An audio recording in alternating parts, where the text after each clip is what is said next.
దానికి లక్షలాది సంఖ్యలో ఈ రోజు మీరు చూస్తున్నారు కదా, ఇలా భవన్ నుంచి బయలుదేరినాము. తెలంగాణ రాష్ట్ర వ్యాప్తంగా విద్యార్థి సంఘాలన్నీ కూడా మాకు మద్దతు పలుకుతున్నాయి. ఇలా బీఆర్ఎస్వి తరపు నుంచి మేము ఖచ్చితంగా ఈ రేవంత్ రెడ్డి ప్రభుత్వాన్ని, రేవంత్ రెడ్డిని తిప్పికొట్టే విధంగా మేము ఎక్కడ కూడా ఒక్క ఇటుక కానీ ఒక ఇల్లు కానీ కులగొట్టనీయకుండా మేము ఈరోజు ఖచ్చితంగా మేము పోరాటం చేస్తాం. ఇవాళ రేవంత్ రెడ్డి పంపించే బుల్డోజర్లకి మేము అడ్డం పండుకుంటాం. నువ్వు ఏడ వలగొడతావు మేము చూస్తున్నాం. తస్మాత్ జాగ్రత్త రేవంత్ రెడ్డి, నువ్వే కనుక ఇది వెనక్కి తీసుకోకపోతే నీ ఇల్లుని ముట్టడిస్తాం, నీ సెక్రటరీని ముట్టడిస్తాం, నీ కార్యవర్గాలన్నింటినీ ముట్టడిస్తామని చెప్పేసి సందర్భంగా తెలియజేస్తూ జై తెలంగాణ.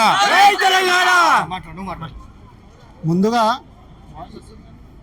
ఈరోజు ఏదైతే మా గెల్లు శ్రీనివాస్ అన్న గారు ఆధ్వర్యంలో ఏర్పాటు చేసిన ఈ బీఆర్ఎస్వి నుండి ఏదైతే ఈ మూసి బాధితుల కోసం మద్దతుగా మేము బీఆర్ఎస్వి అది పెద్ద సంఖ్యలో ఇక్కడికి వెళ్ళి మేము బయలుదేరుతున్నాం. ముఖ్యంగా ఈ గవర్నమెంట్ మేము ఒకటే ప్రశ్నిస్తున్నాం, ఎలాంటి డిపిఆర్ లేకుండా మీరు ఈ ప్రాజెక్ట్ని స్టార్ట్ చేసి ఎవరి ఇంట్లో పైసలు నింపుకోవడం కోసం ఈ ప్రాజెక్ట్ని స్టార్ట్ చేసిరని ప్రశ్నిస్తున్నాం. ఒక్కటే గుర్తుపెట్టుకోండి, నిజంగా మీరు ఈ మూసిని సుందరీకరణ చేయాలనుకుంటే గతంలో మా ప్రభుత్వం ఏ విధంగా అయితే ఎల్బీనగర్ నాగోల్లో ఎస్టీపీ ప్లాంట్ని ఏర్పాటు చేసి వాటర్ని శుద్ధి చేస్తుందో ఆ విధంగా పబ్లిక్ యూజ్ అయ్యే విధంగా ఏదైనా కార్యం చేయండి. అట్లాంటి విషయాలు ఏదైనా చేస్తే ప్రజలు మీకు హర్షం వ్యక్తం చేస్తారు తప్పితే ఇలా ప్రజల పొట్టాలు కొట్టే విధంగా, ఇలా ప్రజలను రోడ్డుకి ఇచ్చే విధంగా మీరు ఏవైతే ఈ కార్యాలు చేస్తున్నారో ఈ కార్యక్రమాలను మేము అడ్డుకొని తీరుతాం. మా బీఆర్ఎస్వి తరఫున ఈ రోజే కాదు, లాస్ట్ సెకండ్ వరకు ఇట్లా మీరు ఏ ఒక్కరికి ఇట్లా అన్యాయం జరగకుండా మేము పోరాడతాం. జై తెలంగాణ. తెలంగాణ రాష్ట్రంలో మా గెల్లు సీనన్న గారి ఆధ్వర్యం మేరకు, ఆయన ఆదేశాల మేరకు ఈ రోజు 4 నుంచి ఈ నెల 14 వరకు అయితే పోరుబాట, ఈ 10 రోజుల కార్యక్రమం వరకు ఈ పోరుబాట కార్యక్రమం అనేది సాగిస్తున్నాం. తద్వారా ఈ ప్రభుత్వం ఎట్లయినా చలనం ఉండదు. అది మీ అందరికీ తెలిసిందే, తెలంగాణ ప్రజలందరూ, యావత్ ప్రజలందరూ చూస్తున్నారు. ఎట్లయినా చలనం ఉండదు. ఖచ్చితంగా ఈ పోరుబాట అనేది ఇంకా సాగిస్తాం. మూసి ప్రజలకి ఖచ్చితంగా మా తరపున, మా బీఆర్ఎస్సీ తరపున వాళ్ళకు న్యాయం జరిగేటట్టు ఖచ్చితంగా కొట్లాడుతాం. సో ఇప్పుడు మీరు పోరుబాట అనే ప్రోగ్రామ్ తీసుకోగానే మీ బీఆర్ఎస్ భవన్ బయట పోలీస్ బలగాలు చాలా మోహరించారు. సో మిమ్మల్ని బయటికి వెళ్ళి సక్సెస్ఫుల్ గా మీ పోరుబాట ప్రోగ్రామ్ చేయనిస్తారని మీరు అనుకుంటున్నారు? ఖచ్చితంగా 100% అన్న. ఇప్పుడు తెలంగాణ కోసం కొట్లాడేటప్పుడు ఇదే విద్యార్థులు, మీ అందరికీ తెలుసు, ఇదే విద్యార్థులు రోడ్ల మీదకి వచ్చి వండా వార్పు కార్యక్రమాలు కానీ, రాస్తా రోకలు కానీ, ఆ మంత్రుల ఇళ్లలోని ధ్వంసంలు కానీ, ఇవన్నీ కార్యక్రమాలు చేసిరు. ఆ రోజు ఏ పోలీసు వాళ్ళు అడ్డుకునే ప్రయత్నం చేసినా కానీ ఏ విద్యార్థి ఆగలేదు. ఇవాళ కూడా బీఆర్ఎస్సీ అనేది ఒక శక్తి కాదు, ఒక మహాశక్తి అనేది తెలంగాణ ప్రజలకి. ఖచ్చితంగా ఎంతమంది పోలీసులే ఉండని, మొత్తం చుట్టుముట్టని, ఇంకా కేంద్ర బలగాలు దింపుకున్నా సరే, నరేంద్ర మోదీ గారితో ఆయన మంచి సత్యత ఉంది కదా, కేంద్ర బలగాలు దింపుకున్నా సరే మా బీఆర్ఎస్సీ అనేది బయటకు పోతుంది, మూసి ప్రజల్ని డోర్ టు డోర్ కలుస్తుంది. సో మీరు ఇప్పుడు చేసే పోరుబాట ప్రోగ్రామ్ సక్సెస్ అయినా కానీ వాళ్ళు దిగి రాకపోతే తదుపరి చర్యలు మీ పార్టీ తరఫున, మీ బీఆర్ఎస్పీ తరఫున ఎట్లా ఉండబోతుంది? ఇప్పుడు ఇప్పుడు తెలంగాణ ఉద్యమంలో మాకు నా వరకైతే అవకాశం రాలేదు. మా బీఆర్ఎస్సీ నుంచి నాకైతే అవకాశం రాలేదు. కానీ ఈరోజు ఈ ఆంధ్ర పాలకుడు ఎవరైతే చెంచా ఉన్నాడో, ఈ రేవంత్ చంద్రబాబుకి చెంచా ఉన్నాడో, ఈయన మీద కొట్లాడే అవకాశం మాకు వచ్చింది. ఖచ్చితంగా కొట్లాడతాం.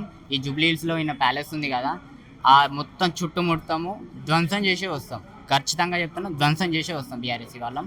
అప్పుడైనా ఆయన దిగిరాకపోతే నీ కొడంగల్ ఆయన కొండారెడ్డిపల్లి ఉంది కదా, నీ ఊరికి వచ్చి అక్కడ ప్రచారం చేస్తాం. సొంత పార్టీ ఎమ్మెల్యేలే చాలా అసంతృప్తితో ఉన్నారు, కానీ అయినా సీఎం నేనే అవుతాను 10 ఏళ్ళు అని చెప్పేసి సీఎం చెప్తున్నారు. సో దీన్ని ఎట్లా చూడొచ్చు?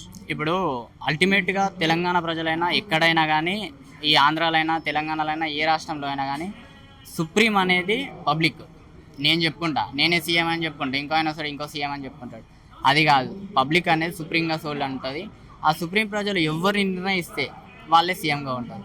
ఇప్పటికిప్పుడు నువ్వు రాజీనామా చేసి, నువ్వు అంత గట్స్ ఉంటే, నువ్వు అంత పరిపాలన అందిస్తే నువ్వు రాజీనామా చేయి. మా ఎమ్మెల్యేలతో రాజీనామా చేయించు, వెళ్ళు బయటికి, ప్రజల్లోకి వెళ్తే అప్పుడు నీకు అర్థమవుతుంది. అప్పుడు ఎవరిని ఎన్నుకుంటారు, ఎవరు 10 ఏళ్ళు ఉంటారని. పట్టుమని 10 రోజులు కూడా ఉండవు ఖచ్చితంగా లెక్క పెడితే. సో మీ బీఆర్ఎస్పీ తరఫున అల్టిమేట్గా మూసి బాధితులకు ఎటువంటి న్యాయం జరగాలని మీరు అనుకుంటున్నారు? ఖచ్చితంగా డోర్ టు డోర్ వెళ్తామన్నా. మూసి సుందరీకరణ అనేది ఒక బగ్వాస్. అది ఇప్పుడు 5,000 కోట్లు పెట్టి, నేను 1,50,000 కోట్ల రూపాయలు పెట్టి నేను సుందరీకరణ చేస్తా అంటుండు. దానిపైన ఒక డిపిఆర్ అనేది ఉండాలి. మేము ఇట్లా చేస్తామని ముందే మాకు ఒక తెలంగాణ ప్రజలకి ఈరోజు మీడియా ఉంది, మీడియా ముఖాన మేము ఇది అందిస్తామని ప్రజల ముందుకు తీసుకెళ్ళాలి. కానీ అదేమీ లేకుండా 1,50,000 కోట్ల రూపాయలు ఈరోజు కేరళలో ఎలక్షన్స్ జరుగుతున్నాయి, మీ అందరికీ తెలుసు. అక్కడ డబ్బు మూటలు పంపిస్తేందుకు ఈ ప్రయత్నం చేస్తున్నారు. ఆయన సహచరులు ఉంటారు కదా, కింద గూండాలు ఉంటారు కదా, ఆ గూండాల ద్వారా కేరళకు మళ్ళిస్తుంటారు ఆ డబ్బులు. ఈ 1,50,000 కోట్ల మాకు చూపెడతాడు, అక్కడ పంపిస్తాడు. మా తెలంగాణ ప్రజలు, మా కేసీఆర్ గారు ఉన్నప్పుడు 3,11,00,000 కోట్ల రూపాయలు ఈ రోజుకి అప్పు చేసినాడు. ఇప్పుడు ఈయన సాగించిండు కదా, అప్పటి వరకు చేసిండు. కానీ ఇప్పటి వరకు చేసింది ఈయన 3 లక్షల కోట్ల రూపాయలు. 2 సంవత్సరాలనే 3 లక్షల కోట్ల అప్పు చేసిండు. ఈయన ఏం చేసిండు? సున్నా. సన్ గ్లాసెస్ పెట్టుకుంటాడు, మంచి మంచి షర్ట్లు వేసుకుంటాడు, బయటికి పోతాడు. కానీ ఏమీ చేయలేదు. మా కేసీఆర్ గారు ఇప్పుడే చూడొచ్చు, ఇక్కడ పక్కనే ఉంటుంది మా భవన్ పక్కనే కంట్రోల్ రూమ్ చూడొచ్చు. అక్కడ సెక్రటేరియట్ కట్టిండు. ఇక్కడ తన పక్కనే అంబేద్కర్ గారి విగ్రహం చూడొచ్చు. ఊళ్ళలోకి వెళ్తే ప్రజలు కేసీఆర్ గారు అంటే ప్రాణం ఎలా తీసుకుంటారు? కేసీఆర్ అప్పులు చేసిండు, రేవంత్ రెడ్డి మిత్తిలు కడుతున్నాం అని. మిత్తిలు కడుతున్నాడా? ఆయన మిత్తిలు ఆయన కేసీఆర్ అప్పు చేస్తే రేవంత్ రెడ్డి మిత్తిలు కట్టుకుంటూ వస్తున్నాడు. దీని మీద దానిపైన ఒక స్పష్టత అనేది ఉండాలి కదా. నా కేంద్రం నుంచి అయితే మాకు ఇంత కట్టిరు, మేము ఇంత ఇచ్చినామని ఇచ్చిరు. మేము రూపాయి ఇస్తే మేము ఆటనే ఇచ్చినామని కేంద్రం నుంచి ఉన్న స్పష్టత అది. కానీ ఇక్కడ మేము మిత్తిలే కడుతున్నామని ఈయన డొల్లా చెప్పుకుంటా బయటికి తిరుగుతున్నాడు. ఇప్పుడు నువ్వు చేసింది ఇప్పుడు 3 లక్షల కోట్ల రూపాయలు అప్పు చేస్తే నీకు తెలియదా? నీకు అంత సోయి లేదా? నువ్వు సీఎం కదా, నీకు అంత సోయి లేకుండా తిరుగుతున్నావా? నీకు అంతకుముందు తెలియదా? అయ్యో రాష్ట్రం నేను తప్పు, ఇంత మిత్తి కట్టాలి, నా మీద పడుతుందని తెలియదా? నువ్వు ఆయన రోజే చెప్పినావు కదా బంగారు గిన్నెలను వచ్చినాయి లోపల, కానీ ఈ రోజు ఏం లేవు అని చెప్పినావు కదా. నువ్వు ఆశపడే వచ్చినావా? నీ ఆస్తులు పెంచుకోనికి వచ్చినావా అని మేము ప్రశ్నిస్తున్నాం. ఫైనల్గా ఏం చెప్పాలనుకుంటున్నాం రేవంత్ రెడ్డికి మీరు?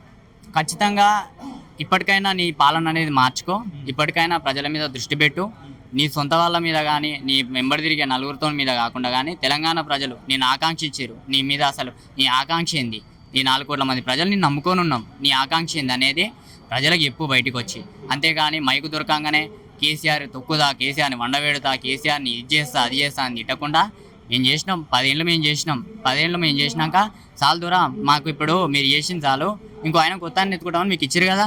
మీకు ఇచ్చినప్పుడు మీరు కూడా ఏం చేస్తామనేది 5 ఏళ్ల పాలన చూపించుకొని ఇంకా నేను 10 ఏళ్ళు ఉంటా 10 ఏళ్ళు ఉంటా అనేది ప్రజలు నిర్ణయిస్తారు. అది నువ్వు చెప్పుకోవడం కాదు. ఖచ్చితంగా మా బీఆర్ఎస్సీ తరఫున పోరుబాట కార్యక్రమం దిగ్విజయంగా సాగిస్తాం. ఈ 10 రోజులు కాకుండా దిగి రాకపోతే నెలల తరబడి చేస్తాం. జై తెలంగాణ. అన్న, ఈరోజు ఏప్రిల్ 4 నుండి ఏప్రిల్ 14 వరకు హైదరాబాద్లో ఏదైతే మూసీ పరివాహక ప్రాంతం ఉందో, ఈ కాంగ్రెస్ ప్రభుత్వము మూసీ పరివాహక ప్రాంతంలో ఉన్న దాదాపుగా 10,000 ఇండ్లను కూల్చడానికి వాళ్ళు జీవో తెచ్చిరు. ఆ జీవో తెచ్చి మూసీ పరివాహక ప్రాంతంలో ఉన్న ఇండ్లను కూల్చుతున్నారు. ఈ మూసీ పరివాహక ప్రాంతంలో ఉన్నది ఎస్సీలు, ఎస్టీలు, బీసీ, మైనార్టీలు. ఈ వర్గాలన్నీ కూడా హైదరాబాద్ నిర్మాణంలో ముఖ్య పాత్ర పోషించినాయి. మరి నీకు మూసీ పరివాహక ప్రాంతాలు ఎస్సీ, ఎస్టీ, మైనార్టీల ఇండ్లే ఉన్నాయా? హైదరాబాద్ నిర్మాణంలో పాత్ర పోషించిన ఈ ఎస్సీ, ఎస్టీ, మైనార్టీలు బంజారా హిల్స్ కానీ, జూబ్లీ హిల్స్ కానీ, మీ మాదాపూర్ కానీ, మీ ఇండ్లు ఎక్కడైతే ఉన్నాయో మీ ఇండ్లను మాత్రం క్షేమంగా ఉంచుకొని ఈ పేదల ఇండ్లను కూల్చే పరిస్థితి చేస్తున్నారు. దీని మీద 1.5 కోట్ల స్కామ్ చేయడానికి మీరు ఈ యొక్క పేదల ఇండ్లను కూల్చుతారు. ఈ పేదల ఇండ్లను కూల్చడాన్ని మేము నిరసిస్తూ బీఆర్ఎస్వి ఆధ్వర్యంలో ఏప్రిల్ 4 నుండి ఏప్రిల్ 14 వరకు మూసీ పరివాహక ప్రాంతాల్లో తిరిగి మేము అవగాహన కల్పిస్తాము.